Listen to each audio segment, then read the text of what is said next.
Magandang umaga mga ka-Anything TV by Nelsoft at Awaken Earth.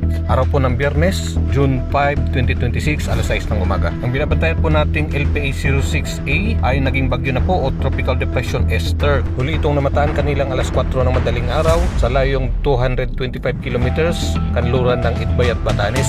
Naglain ito ang lakas ng hangin na 45 kilometers per hour at may pagbugso naman na 55 kilometers per hour. Kumikilos po ito pahilagang silangan sa bilis na 20 kilometers per hour. Nasa loob po ito ng ating park, kaya naman po nakataas po ang wind signal number 1 sa Batanes.